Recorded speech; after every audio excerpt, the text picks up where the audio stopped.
Good evening, everyone. My name is Melissa Hosick. I'm the adult programming librarian here at the East Brunswick Public Library. Thank you for joining us here in person or online for our Option Green lecture series. We've been doing this since 2017 now, and we try to have different themes and topics. We're very excited for this spring to partner with Keep Middlesex Moving. Option Green is a partnership between the library and the Friends of the East Brunswick Environmental Commission. We have recordings of most of our programs online. If you have any access for resources, you can go to the library's page or friendsebec.com. You'll also be getting some great resources from our colleagues here at Keep Middlesex Moving. So let's learn how to work with transportation issues and breathe better. Welcome, everyone. Thank you, Melissa. And again, my name is Christopher Gonda. I am the program manager at Keep Middlesex Moving. And I'm going to turn it over to my co-presenters here to introduce themselves. Good evening, everybody. My name is Connor Wallace. I'm a program coordinator with Keep Middlesex Moving. Thank you all for taking the time to join us today. It's nice to meet you all. Hello, my name is Sebastian. I'm an intern at Keep Middlesex Moving and a first-year master's student at Rutgers doing a city and regional planning. And thank you, Option Green and the Township of East Brunswick for having us today. We're excited to present to you a variety of topics related to air quality, the local environment, and how we as a Transportation Management Association tackle those issues and make them relevant to our local communities in Middlesex County. We're Keep Middlesex Moving. We're the Transportation Management Association. We're an independent nonprofit who serves the communities within the county of Middlesex. So we work with Middlesex County government and municipal governments and businesses, schools, and other resident groups to promote sustainable transportation. And let's see, we have been in New Brunswick and in operation for about 35 years now, and we're going strong. We've hit an amazing point in our organization's work, and I feel like we're making a bigger impact now, reaching more people, and we're happy to bring these programs to East Brunswick. Okay, so as for the Transportation Management Associations, there are 8 of us throughout the state of New Jersey. And obviously, we are centrally located in, I would say, the most central part of New Jersey, if you all agree. Some of our other TMA folks may feel a little differently, but in regard to the heart of New Jersey, this is where we are. And each other TMA serves other regions within the state. And not all the regions are county specific. Some of them do have borders that cross over into other counties. For example, our friends to the southwest of us, Greater Mercer TMA, they do have some programs that work in Somerset County as well. And so they do share some services within those regions. And the type of work that we bring to Middlesex County may look slightly different from the work of the other TMAs based on what the community's needs are here within Middlesex. And let's see, moving on. For more information for the other transportation management associations, we included that information in this slide. And here this is the list of the executive directors who we've collaborated with. And moving on towards the type of programming that we do at KMM. Another thing I'd like to note before we move on to that is through the work of the transportation management associations, our funding primarily comes from the North Jersey Transportation Planning Authority. Other funding sources we have are the New Jersey Department of Transportation, and New Jersey Transit and Division of Highway Traffic Safety. This is somewhat synonymous with the other TMAs, though other metropolitan planning organizations may have other programs funded through them based on their regions. All right, so let me pass it back over to Connor. Thank you very much. Just wanted to get started off. Has anybody ever heard of a TMA before, or transportation? You have? All right. So you're familiar with Keep Middlesex Moving a little bit? Okay, as Chris said, we've been operating for over 35 years now. I've been on staff for just about over a year now. And when I first started, I had a little trouble explaining to people who were unfamiliar what exactly a TMA is and what exactly does a TMA do. When I told people I worked for a transportation management association, I had to, make it clear that, we don't provide rides. We're not a, taxi service or train conductors, but we work in a lot of different areas of transportation, whether that's reliability, affordability, safety, accessibility. I like to break it down into four main work areas.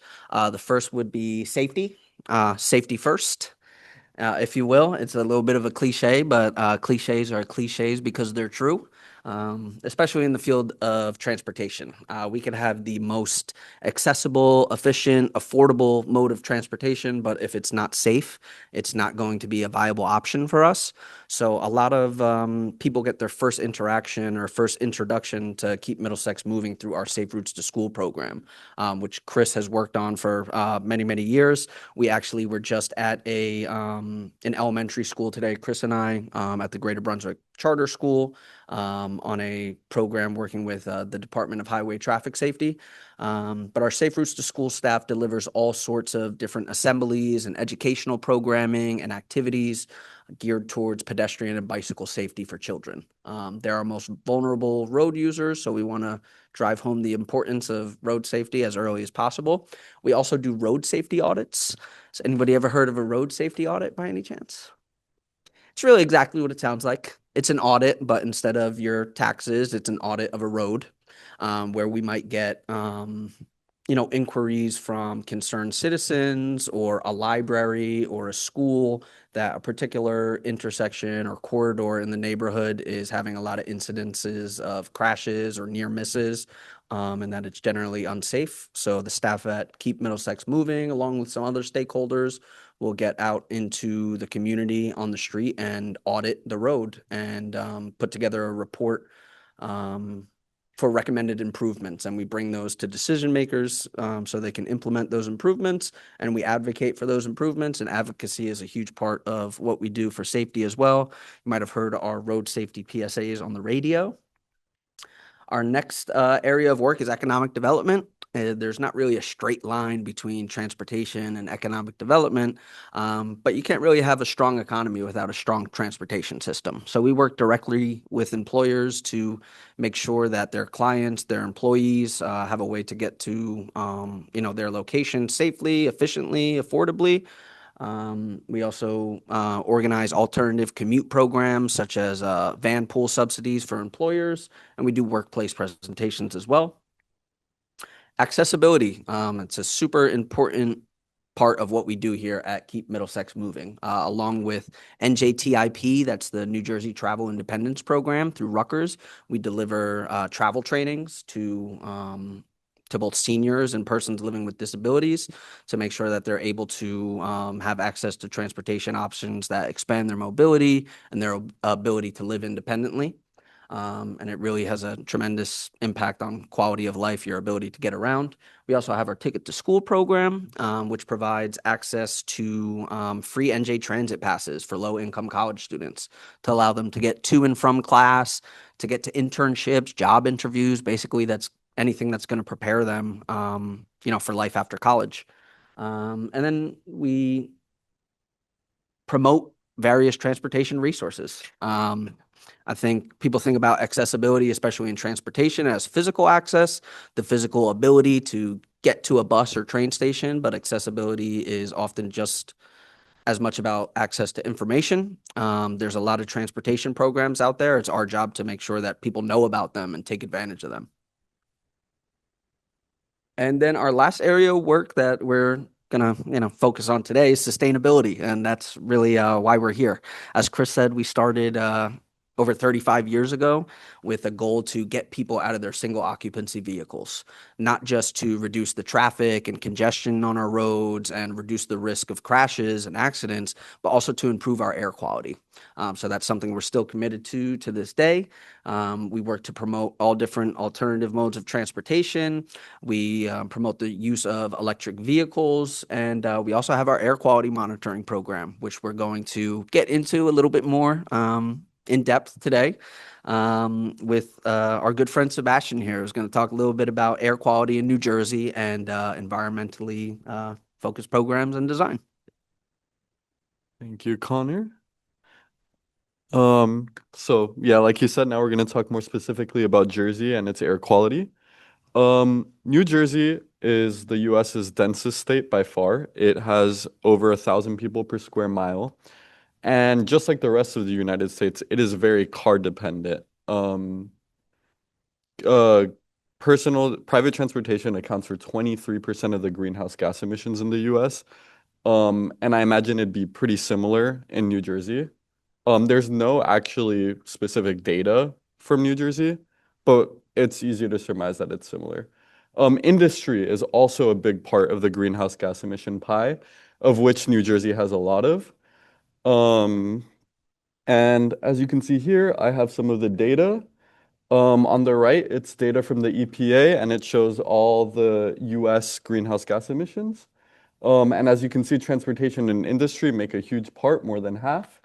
And private transportation, such as cars, SUVs, trucks, they account for 80% of that 28% of transportation. So to say 23%, like I said before. On the left, we have a density map of the US. That's actually from 2018. There's no newer maps that I found. So it's very possible that New Jersey is even denser than it was before. And I'm noticing now that it's hard to read, but it says 1,210 per person in New Jersey. For example, Florida is about 384. New York is at 416. So New Jersey is quite a bit more dense than that. And why do we care about this? There are a whole load of consequences associated with greenhouse gas emissions. I like to separate them into three parts: sustainability consequences, and this is both economic and environmental, but they're both intertwined. Things like sea level rise, climate change, deforestation, all of these things affect each other. They affect industry, they affect agriculture, and we need to care because first, it affects the beauty of our world and it affects the quality of our lives. So we should try our hardest, to reduce that amount of greenhouse gas emissions. For us as a transportation company, as a business, not a business, a nonprofit that is concerned with transportation, what we want to focus on is reducing car usage. There are also health consequences. You have stuff like asthma, bronchitis, cancer, a general fatigue and nausea that air pollution can cause. So it ranges from really terrible to just uncomfortable. So we really also a thing that should be made better. And then equity consequences. Unfortunately, minority communities face the brunt of these issues, mostly because they are placed, either their neighborhoods are designed to be very car dependent, they're not very walkable, and as such are not very safe. They get more exposure to pollutants caused by cars, and they are typically industrial zones are typically put near minority communities. So they also get the pollutants from that. And then here is a map of overburdened communities in New Jersey. This is pretty much just any community that the air quality produces negative consequences to people's health. And these colors aren't associated with intensity, it's more demographics. Any area you see outlined as an overburdened community, any area that isn't, is not. So we have a lot of areas that are limited income and limited English and overburdened. A lot that are low income and minority. But as you can see, a lot of just disenfranchised people face bad air quality in New Jersey. However, just as we have these problems, I think that New Jersey is also uniquely positioned to be a sustainability hub in the future. Because of its density, transportation infrastructure is very efficient. Well, it would be more efficient to be implemented than in places that are more spread out. So our dollar stretches farther, I would say, the states and local communities. It also has relatively relaxed redevelopment guidelines. So old buildings that aren't necessarily up to code are very easy to like change into more green buildings. And these are some specific recommendations that I have for governments. One thing is mixed use developments. And by the way, feel free to ask any questions about what these terms are. I just don't want to yap too long if you guys already know what they are. So mixed use developments are, first of all, very interesting. Just being able to like, walk down from your apartment or have a house near a coffee shop or a bookstore that you don't have to drive 10 minutes to is a real boost in quality of life. And it really lowers the amount of time that you personally would need to get in your car. Then we have transit-oriented development. This kind of goes hand in hand with mixed use, but it pretty much means develop more in areas that have transportation, public transportation associated with it. It creates areas of interest where people now can take that either a train or a bus there, and there's a place to go to when they take it. And it reduces car usage now because you're taking those methods instead of using a car. Also investing in public and active transport infrastructure, such as bike lanes, wider, nicer sidewalks that aren't like filled with, destroyed bricks or roots covering it or fallen cables, things like that. First of all, it makes a city look nicer, I think, than just having super wide roads that are filled with cars. And second, it's healthier for everyone and safer. Obviously, getting hit by somebody walking at you really quickly is less dangerous than getting hit by a car. Investing and incentivizing biophilic design. I'll have some examples of what biophilic design is on the next page. And also leveraging NJDEPs and purple air quality monitors in the state. There's a bunch of them. Connor will go more in depth on them later. But using them to create relevant policy in the area. And these are some examples of biophilic design. I think they're quite beautiful, very interesting. Bottom left, we have the High Line in New York. And top left, we have a building in Princeton, New Jersey. So just to show that there's it could be implemented anywhere. I wanted to show anywhere from super urban areas, mid-rise, to a suburban house, that it could be implemented everywhere. And what they're good for is, as one, a carbon sink. Trees take the carbon dioxide out of the air. And two, they also produce a heat island. They reduce the urban heat island effect, so they make spaces more comfortable. And also, they're just very pretty, and they have positive effects on mental health. And then this is for Connor now. But yeah, I think you have deeper. Yeah, examples on the next slide. Actually, this one I can get into. I have these same graphics a little Yeah, bit later, yeah. so I can get into. I think you have one more slide though. Oh, yeah, after this. Yeah. Sure. Yeah, and then I'll just skip this because Connor will go deeper into this. Oh yeah, I did have this slide. So what can we as people personally do? Prioritize active transport whenever possible. Use a bike, walk, reduce car idling time. So turn off your car if it's not doing anything. Switching to electric vehicles, and the age-old adage, recycle and reduce. Reduce, reuse, recycle. And then there we go. Now that's Connor. Sorry about that, guys. Thank you. I'm glad Sebastian stood up first because I feel weird sitting. So I'm going to stand up if that's okay. If that's all right. Please. Yeah, I appreciate Sebastian joining us. He's been with us since December. September. Oh gosh, time flies. It felt like December. But he showed me the slide for biophilic design, and it was a new term for me. And I've been thinking about it a lot since he showed me just a couple of weeks ago. And Connor and I, we were just in the city of New Brunswick presenting to students, and we had them out on the street.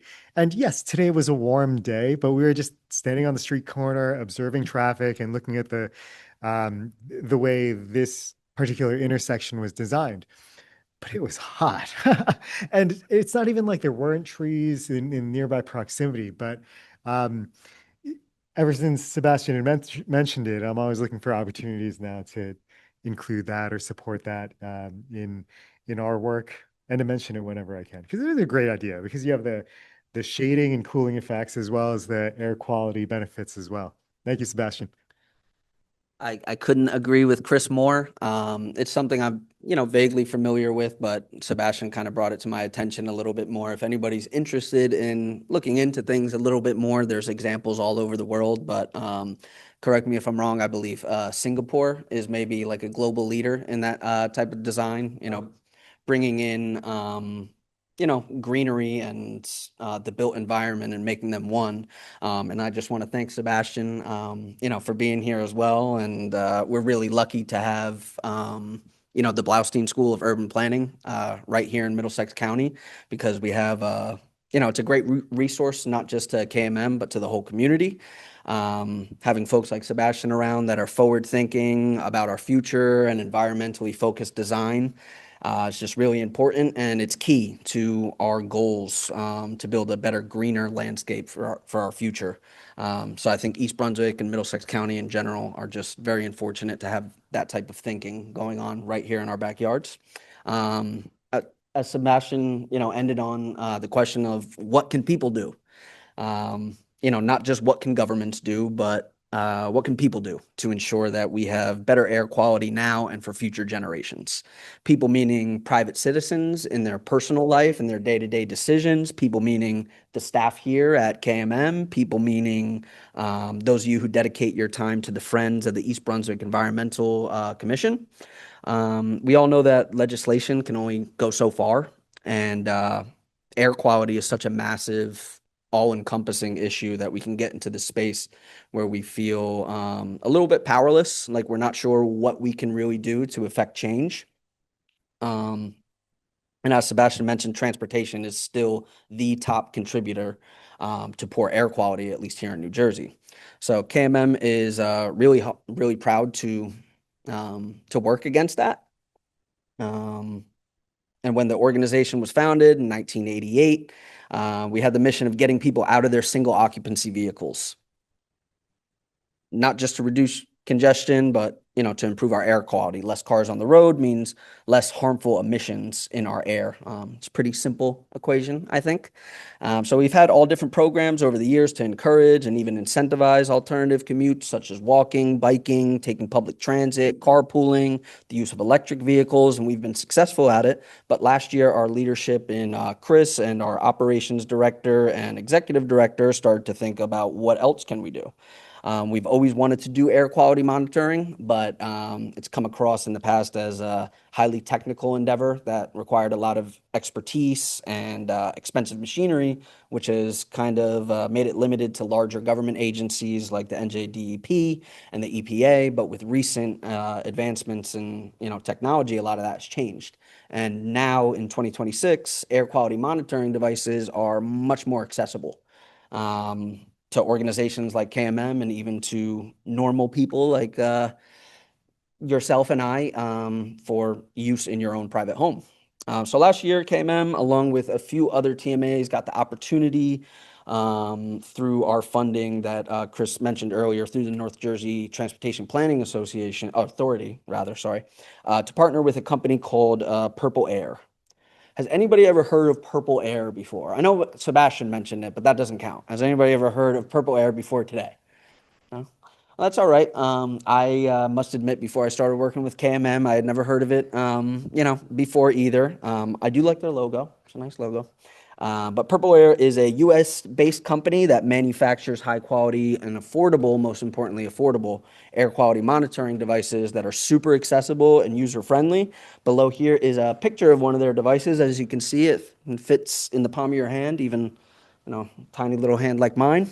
So they're really easy to use and, not invasive. And if it was placed on a lamppost or a support beam or a front porch in your neighborhood, you probably wouldn't even realize it was there. And if you did, you might think it was a security camera. I'm pointing at the camera here, actually, just because it reminds me of that. But the Purple Air device is even smaller than that. And in many ways, it is like a security camera that's constantly monitoring the safety of the air around you. But these devices are available to anyone for just a little over $200. All you need to install one is a power source and access to Wi-Fi. Purple Air launched and made these available in 2015, but remained a pretty small company at first. Started in 2015 and then didn't really see, a big jump in demand until the summer of 2018, particularly on the West Coast, especially throughout California. Anybody have any ideas of what might have happened in the summer of 2018, what might have caused that spike in demand? Yes, absolutely. Yes. The California wildfires, I'm sure, we're all familiar with it, whether you've seen it on the news or you have friends or family that live throughout California. It was a huge news story. And unfortunately, there's been similar incidences, not just in California, but in other parts of the country, other parts in the world since. And a lot of the coverage, from what I found and remember, a lot of the coverage really focused on property damage and logistics of roads being shut down and limiting people's movement, which of course is extremely important, but maybe the biggest impact is the impact on our health, not just our environmental health, but our personal health of people that are, in those neighborhoods that were affected. I think that kind of wasn't focused on enough. So luckily we have people like KMM that are focusing on things like that, I think. And this is particularly important for, people with respiratory conditions. Of course, there are agencies that issue air quality alerts, but a lot of the people in California felt like the alerts weren't timely enough. They weren't hyper local enough. And I'm going to say hyper local a few times today because I think it's really important about air quality. They wanted a source of information that was telling them what was going on right in their own backyard so that they had a source of information where they can make their own decisions about their own personal safety, to make a decision whether they were going to go outside, whether they were going to send their kids to school that day. And yeah, I mean, it put that information into individuals' hands and they didn't have to rely on other sources of information. So Purple Air took off from there. And I encourage you, whether today on your phone or when you get home on your laptop or desktop, to check out the Purple Air map.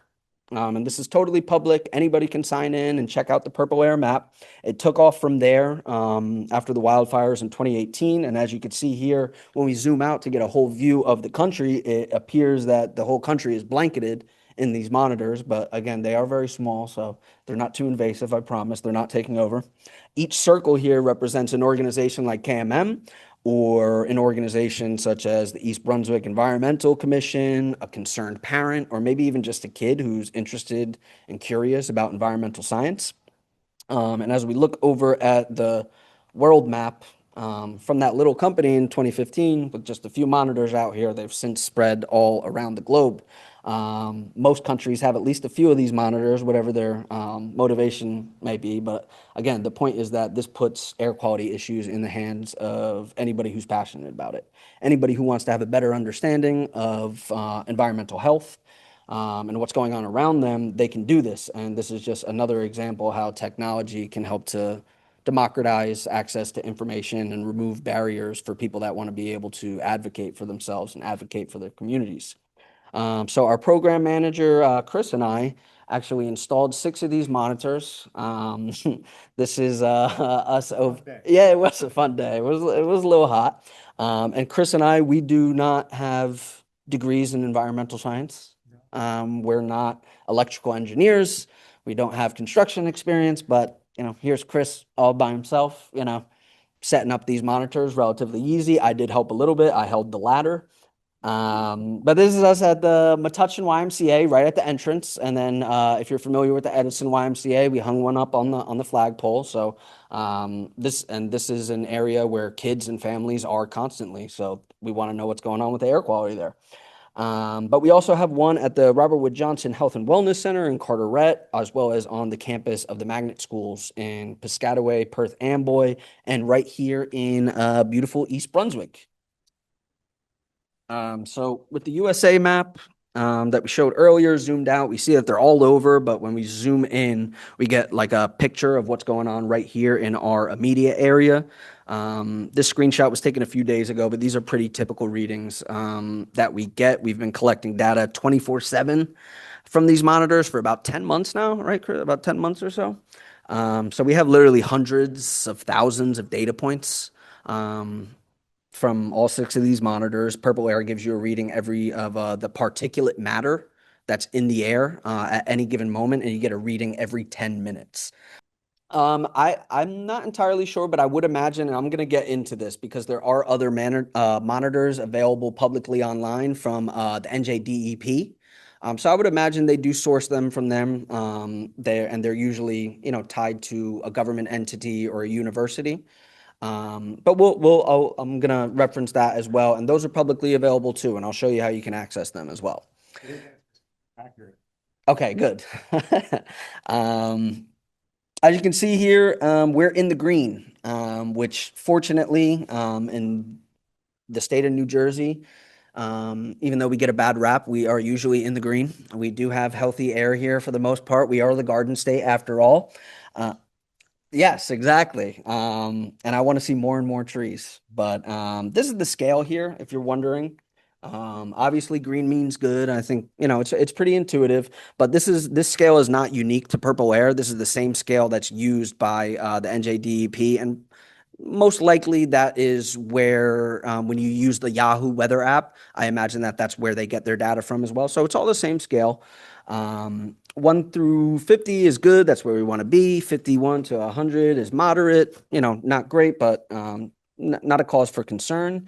And what we really like to look at is when we get over 100, because that's when we cross into when the air quality levels are unhealthy, especially for sensitive groups. This could be especially seniors and children, people with asthma or other respiratory conditions. And then 150 to 200 is flat out unhealthy for everyone. 200 to 300 is very unhealthy. And then anything over 300 is downright hazardous, where folks are to remain inside. And if you ever, reach a level like this, you'll likely get alerts on your phone or on the news or, wherever you get your information. The official air quality alerts will go out to let folks know that whenever possible, you should remain indoors. So just like in California in 2018, folks here on the East Coast started getting a lot more interest in air quality monitoring devices. Summer of 2023, anybody have any guess what event might have caused New Jerseyans to start? Canadian wildfires, yes. Oh my God. I remember it very clearly. And that's a situation I hope we never see here again, but I'm glad that you did close. That means that you're listening to your alerts that you get, that, it's not safe for not just children and, library goers, but anybody. It just was not a safe time to be outside. Now, unlike California, just some great yellow air pictures for you. But the air, now, unlike California, here on the East Coast, we weren't actually affected by the fires. Obviously, we didn't have property damage and things like that we did in California. But the air quality here in New Jersey, as we all remember, was undeniably a very serious concern. As Melissa said, they even closed the library. It was really genuinely kind of scary. On the first day that the particulate matter started to travel down here to New Jersey, I remember being in my office at the time and seeing the stories online, but thinking, oh, it must be a slow news day. Like, that's all the way in Canada. It's not going to affect us. It wasn't until, later I saw, like you said, the orange air. I'm not really used to seeing the air. So it was jarring. And even just a short walk, you could feel it in your chest. It was difficult to breathe. I remember my eyes, being very uncomfortable as well. And I just remember thinking long term that this is, really a tough scenario. So our purple air monitors actually were not up yet at that time. I wasn't working with KMM yet, but I'd like to highlight that agencies, like we spoke about earlier, the NJDEP, they do have publicly available data, and it does go back to those times, back to 2023 and beyond. And anybody is free to go and, look into those things. They're publicly available data. You can download station reports from a timeline of your choosing. This is the map of the NJDEP stations. So as you can see here, kind of in our region, the closest ones to us here, there's one on the Rutgers University campus that is managed by them, and there's also one in Rahway. Their devices are obviously a bit different than Purple Air and more advanced, but if anybody, again, if you're interested in learning more about accessing that data and working with the two different sources and comparing them, I'd be glad to speak with you afterwards. But I did pull up the readings from the Rahway station from that day on what was considered the worst day for us here locally. And I remember it very clearly. Again, it was a Wednesday. It was June 7th. Yes, you remember as well. It was a Wednesday. Wow. I also did look up that day, June 7th, 2023 was also National Chocolate Ice Cream Day. So that was a little bit, that's another thing to remember about that day as well. But as you can see here, even though the fires themselves were over 500 miles away, we did actually cross into that threshold for a bit that, over the 300 level, which is unheard of here in New Jersey, that was considered hazardous. I think it really highlights that air quality is an everybody issue when something 500 miles away can affect us so profoundly. What happens in one place can, really affect another regardless of proximity. So fortunately, since we've been collecting data, we have not observed anything close to this. We've had brief periods where one monitor or another may show levels of unhealthy for sensitive groups and things like that, but nothing hazardous. But with how important air quality really is to our not environmental health, but not just environmental health, but to our personal health in a medical sense, every small decision matters. So choosing to walk or bike or carpool, take transit, whatever it is, whatever mode of transportation you can do to reduce your emissions, if we all can personally decide to make those changes on a daily basis and do better for our environment, it can really have a huge impact. Just wanted to end with one quick graphic of one of our spikes that we did document during our observation period, and that would be the 4th of July. Now, this is an average of all 6 of our monitors, and this is 4th of July, 2025. Yes. And again, our monitors are in East Brunswick, Piscataway, Perth Amboy, Edison, Metuchen, and Carteret. And this is an average of all of them between 9 a.m. on July 4th and 9 a.m. on July 5th. So this is not just hyper local, it's hyper time specific because, again, we get a reading every 10 minutes. As you can see here, the air quality is looking pretty good up until around 9-10 p.m. And then the fireworks start going off. So if nothing else, this proves that the purple air monitors definitely do work. And none of our sites are particularly close to any firework display sites. We're not quite 500 miles away like we were the Canadian wildfires, but it's not like the monitors are right next to a firework display. Just really goes to show how these things can spread. Poor air quality remains bordering on unhealthy all the way until the next morning. So it just shows how these effects can linger. And please do not get me wrong, I love fireworks. But they're not an everyday thing, thankfully. We may do them on 4th of July or Diwali or New Year's Eve, but not every day. But many of us do drive a single occupancy vehicle every day. And, I can be guilty of it myself.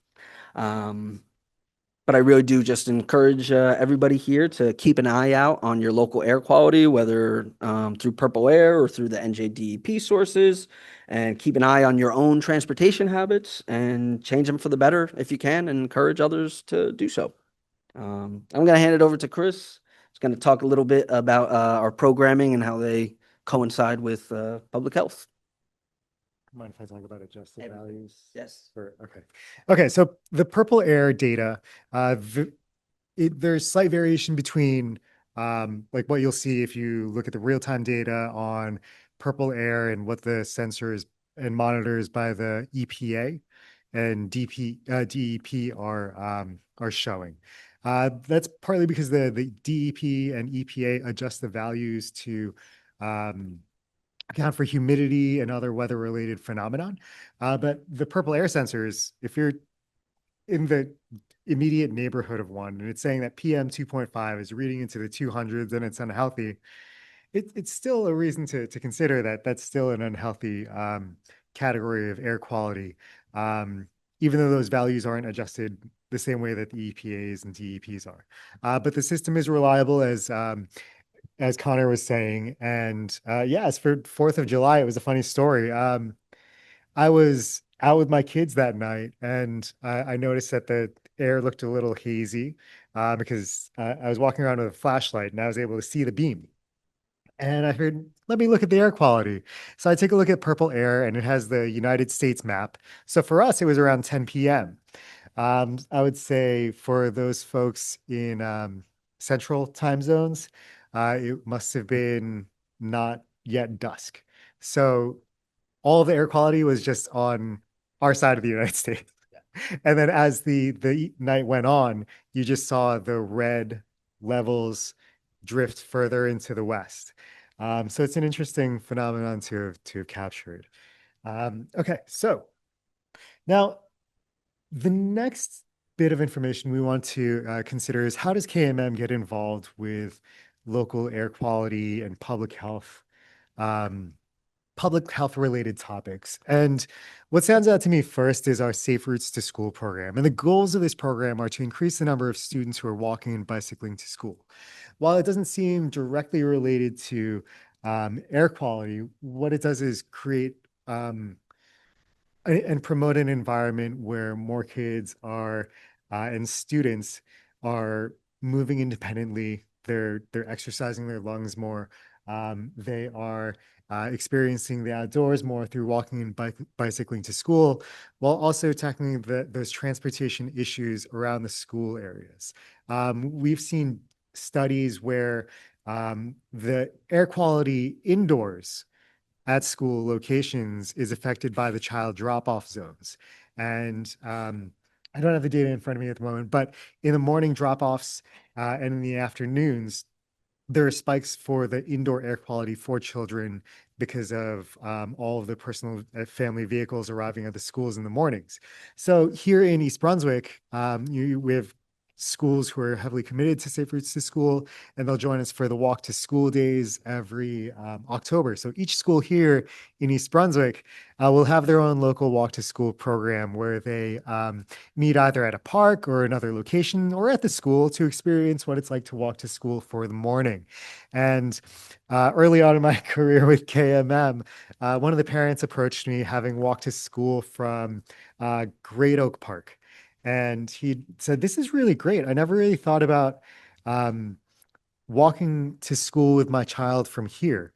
When I moved to East Brunswick, I thought about walking them from home, but that's now 5 miles out from where my child is going to school." But he decided that the satellite location was a better alternative for him, and that was something that he wanted to explore with his child. It was more feasible for him. It worked out better time-wise. He got the physical activity with his child, and so did his child, being able to experience that walk to school trip.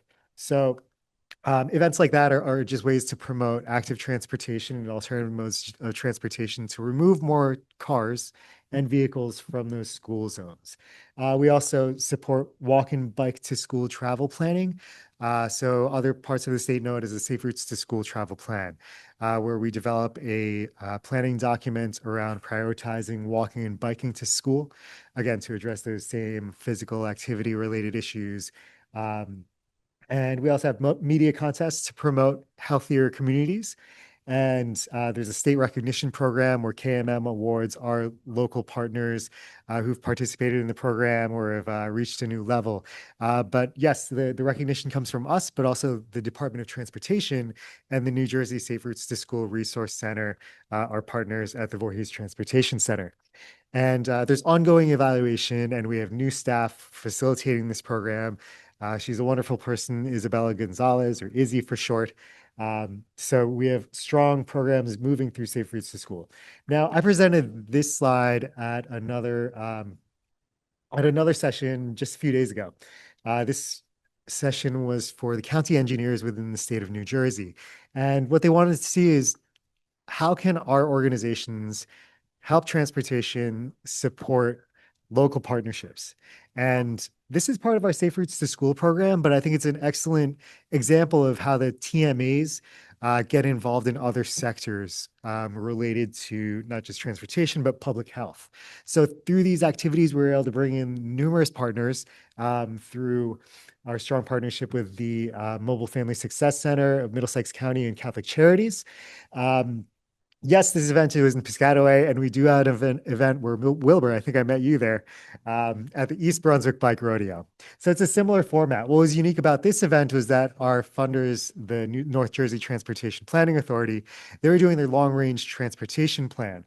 And when they were at this event, they were able to engage the community for their long-range transportation and talk to young people and students and young cyclists about transportation and how they feel about it and what they think could change, which was a huge way of getting communities that aren't often represented in transportation planning and to learn how they feel and how that can steer those larger projects in the state. So moving on. Other ways that we're involved in the public health realm is through community health improvement planning. And we sit at the table for Healthier Middlesex, and that's the consortium between the hospital organizations. And Connor and I were just at their meeting yesterday to determine more steps towards the next community health improvement plan based on data from the Community Health Needs Assessment in 2025. So these are ways that the hospitals do outreach and understand how their health-related information is reaching communities. And it's becoming more common for transportation folks to sit at those tables and take part in those conversations too, because transportation intersects with everything. But as it relates to public health, you'll see a little bit more. And we've already talked about active transportation and physical activity and healthier communities, as Sebastian was saying. So we're happy to support those initiatives through the consortium between Robert Wood Johnson Hospital and RWJ Barnabas Health and St. Peter's Hospital through Healthier Middlesex. One of the other initiatives that we promote heavily is Complete Streets. And this is making streets that serve everybody and that expand access to everyone. These are bullet points that I had taken from New Jersey's Target Zero Action Plan. And that's a plan to eliminate traffic deaths from our streets and roadways by the year 2040. And again, this is a New Jersey state Department of Transportation initiative that involves everybody. But Complete Streets is one of those tools that we bring to communities to expand their perspective when it comes to one, active transportation, streets that serve everybody, and healthier communities. Now, within Middlesex County, this is just a list of communities that have adopted Complete Streets policies, that have recognized those as priority issues for them.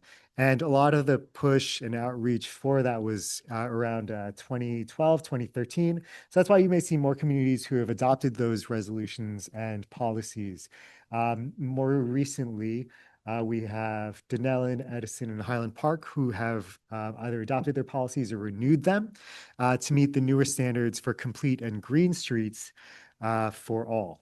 And some of those elements also have to do with stormwater management and how those affect the transportation system. Now, Middlesex County has also adopted its Complete Streets policy in 2012.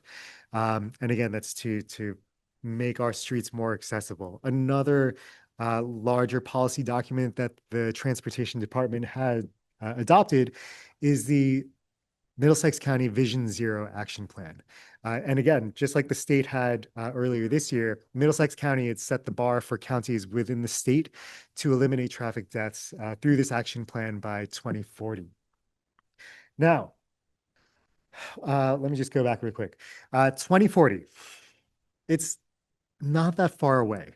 But if we envision what our streets would look like without road fatalities and serious injuries, what changes would be made on our streets, on our vehicles, and with our drivers between now and that time? There are always safety projects that are happening and considered and planned and funded and eventually implemented within our communities. But by 2040, I think what we should expect to see are changes happening at a more dramatic rate, especially if the goal is to completely eliminate deaths by that year in just 14 years. But with that, what are we going to see? Are we going to see safer, more sustainable transportation options? And if that's the case, wouldn't we then be seeing vehicles that are kinder to our environments and other modes of transportation that have less of an impact on our air quality in the state? And with the Complete Streets work and the Vision Zero work that's built into what we do, we also work with communities on specific initiatives where they may want to see what those changes look like. And here we have an exciting project coming up in the borough of Metuchen, and we invite everyone, all of our bicycle and pedestrian advocacy folks, to join us at this installation for a temporary bike lane or a pop-up bike lane. The borough would like to see how this project will look on Hillside Avenue. It is something that they had received funding for, and there are studies that parallel the necessity of this bikeway. So they want to lay it out there and get that experiential learning out to the community so that they can ride it and try it out. And if anyone wants to come out and paint bike markings on the street with us that day, they're more than welcome. But just as another example of what we do in communities. So if here in East Brunswick, we want to consider another bike lane somewhere or a lane that serves folks who are using e-bikes or other modes of e-micromobility, or any specific communities that want to be more bikeable or increase safety for various modes of transportation here in East Brunswick. These temporary design projects are things that we can work with you on. These are funded through the North Jersey Transportation Planning Authority, and they are they have a Complete Streets demonstration library. So we're borrowing some of the materials and they're lending us that temporary paint to lay out on the street. And it's going to be a really fun day. We're going to wrap up the day with a community bike ride, and you're more than welcome to have more discussions with us about it. And built into that event as well, and that initiative, we're also supporting the Edison and Metuchen Mayor's Bike Tour.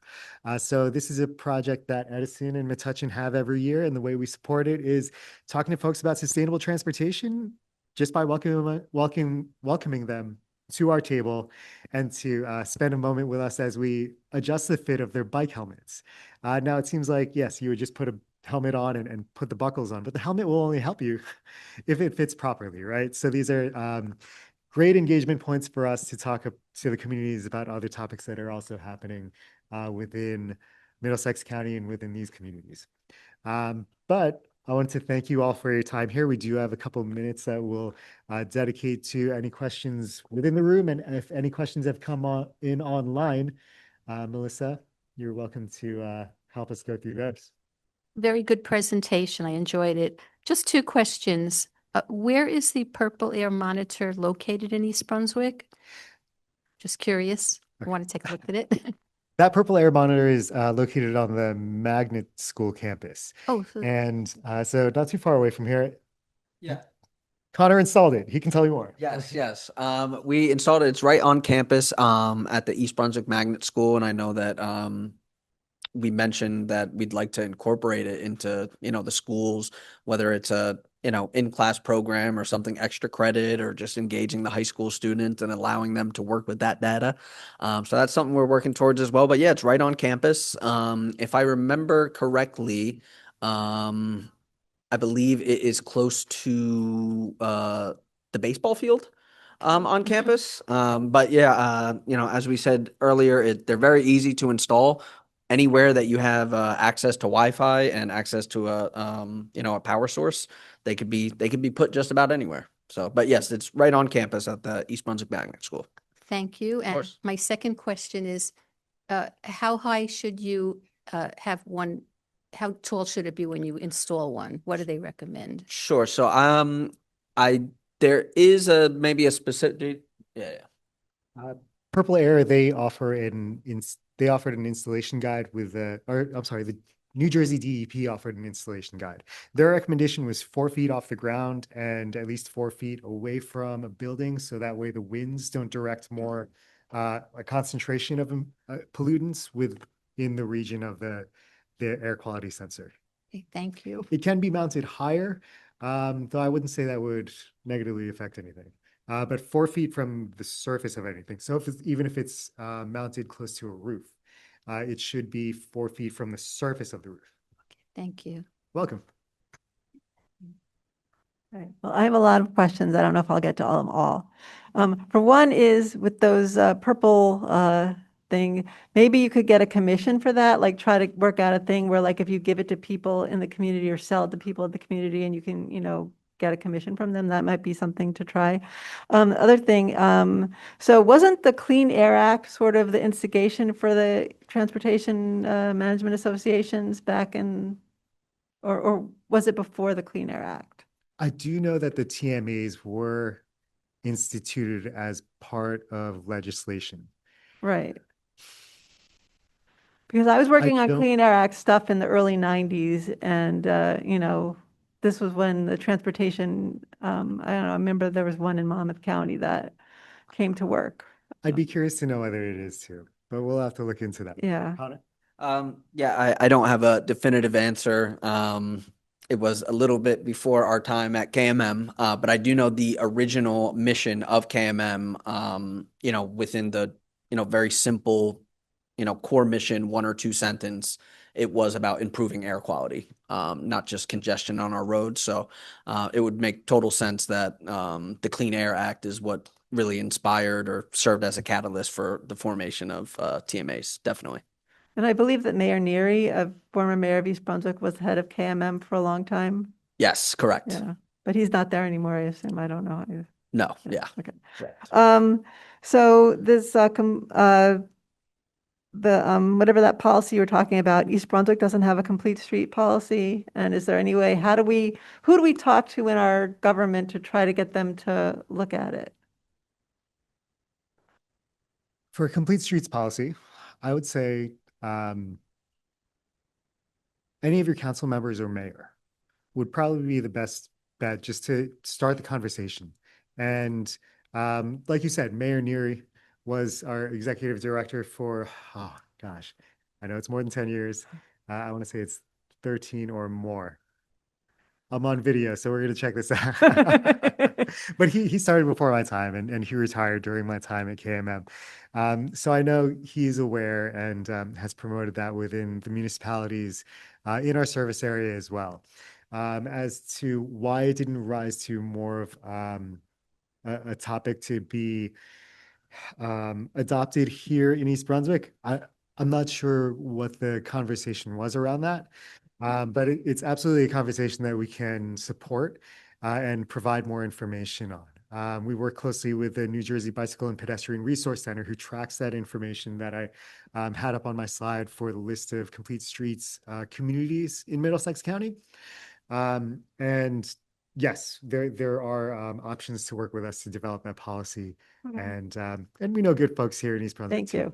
I would say another element of that is if you have any transportation related committees here in the township, that could be a good place to start too, because the policy also requires either a green team or a complete streets task force to be formed. And those can work out of a traffic and transportation committee, as it does in some of the other municipalities that I listed before. Okay, thank you very much. Well, thank you. I want to thank all of you for coming and doing a very good presentation. One of the things I know that would maybe help encourage people to take buses is I've noticed there's a lot of places where New Jersey Transit stops to pick up, they have bus stops. But all there is a sign alongside the road. There's not even a bench, there's no shelter. I mean, these poor people, they have to be out there in all kinds of weather. They can't even sit down. One time I saw a woman sitting on the grass, Is there anything you can do and I contacted the state about it. I used to work for state government, and I was told it's up to each town.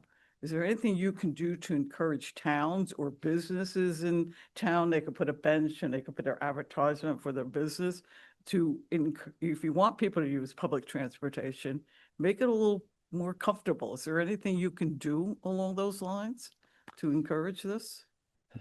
I agree. I mean, transit is a huge part of one, safety, two, air quality, and three, providing additional and convenient transportation options for communities.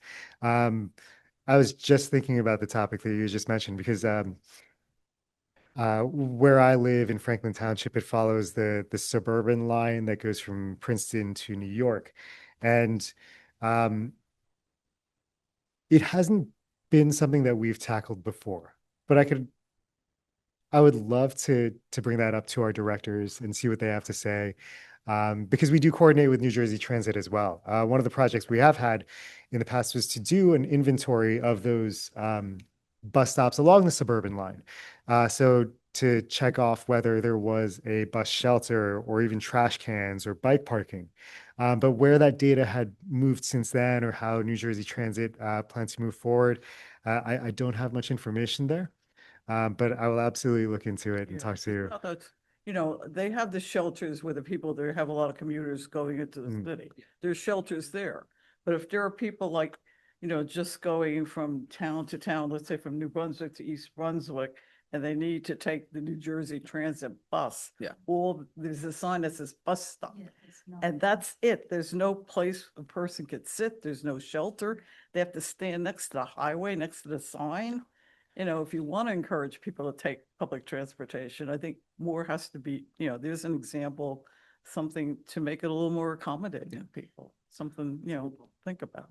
Yeah, I definitely agree, and I think that's a challenge. I think it's a little bit of the thinking of if you build it, they'll come. Where if you want to promote transit, make it more appealing. Right. But I do believe, if I'm correct, I believe your information is correct that the building of bus shelters does fall on each individual municipality. It's not something that NJ Transit provides. Right. So I think the way to get that conversation started is just in general, kind of similar to how you would, go about trying to implement a complete streets policy. As Chris mentioned before, it's about, forming a, committee of, citizens that want to see it and bring it to the attention of the proper decision makers. Well, it's interesting you mentioned that because I did contact a mayor of a town about that. And he said he thought it was a good idea. Never heard back from him. Nothing was ever done. Yeah. There you Yes. go. I definitely understand. That's Yeah. discouraging, Yeah. So I thought maybe you folks would have some influence, We could definitely support your efforts. Yeah. I mean, Yeah, just a suggestion. yeah, sure. Yeah. Sure.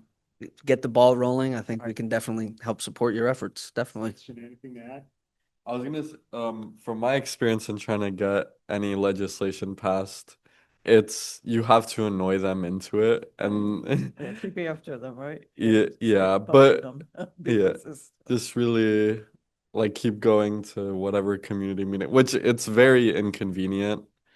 I will say there might be an ulterior motive on like why they don't put benches on like near Mhm. for bus stops, and it's usually to like curb like homeless people waiting there, but I don't think that's correct or right to do. Um, but that might be why there's some trepidation to do it. So for it to happen, I think people really need to push hard for it and like really, really make it known that that's what they want and need. Okay, thank you. I want to quickly add something. I met with the Aldersgate Outreach Community Center, and there's one bus line that services this area. It goes around the library. But they said if you figure out the stops for someone to get, because they have people come from New Brunswick to use the food pantry here, the number of steps it takes them to get there and back if they're being dropped up and picked up on that bus is actually challenging. They said, yeah, we have to go to our town, ask our town to request from New Jersey Transit another bus stop. And they said that would help them with connecting for, food and security and everything. Those number of steps is critical, but it does sound like it's something that really has to be brought up to certain committees, boards, commissions, and then eventually to council. But it sounds like the information we're hearing is similar, but it may require people who are passionate about a topic to make it float up. Yeah, really nice presentation. That's great. I had a question about the mixed use places, and I'm a big fan of that. Many times when there's a redevelopment project, it's pitched as a mixed use thing, mixed residential, retail, et cetera. Looking around at the redevelopment projects in this area, it's not clear to me that the final product actually matches the real definition of what a mixed use thing. Because I've seen developments go up, and the ratio of residences to the actual commercial aspect is so high that and the businesses that are available there are nowhere close to fulfilling what a real community would require without having to leave. So my basic question though is there any evidence that these sorts of redevelopment projects actually meaningfully impact the air quality of that area? I have not found specific evidence. It's more like more of a, I guess, I'm trying to think of the correct word, of a mechanisms thing where you would kind of just have to assume that people are walking more and have to drive, like if they live in these mixed use communities, they're staying within it more often than having to drive off to go somewhere. However, if there are these mixed use communities that aren't really up to snuff of like what they were setting out to do, I wouldn't say they do more harm than good, but it is very likely that they aren't completing the goal that they set out to do. But I would say a successful mixed use development definitely does improve air quality and safety. You. Does anyone else here in the audience have questions? No one does online. So is there any last words of wisdom you want to share with us after hearing our questions? And we really appreciated you taking your time and coming over and talking about what you do and hopefully inspiring people to help improve all these things in our communities. No, well, thank you very much for allowing us to speak with you all on this topic today. And we look forward to um, our next option green session, which is going to be about e-bikes and safety. So 2 years ago, I'm sorry, just last year, we had our e-micromobility conference, and we put out a lot of great information for e-bikes and e-scooters and how towns should be moving forward with them at the time. But the environment around that has changed significantly. So we're happy to revisit the topic on May 20th, right here, same bat time. And so we'd love to see you all again and have that conversation also. But I also want to take this time to give Sebastian a round of applause for being part of our team since last fall. He's put in a lot of work into his slides and research for this environmental project, as well as a project that we brought to the Greater Brunswick's Charter School this afternoon. But that's all from us. Any last words or good to go? All right. Thank you, everyone, for joining us online. joining. Have a good evening.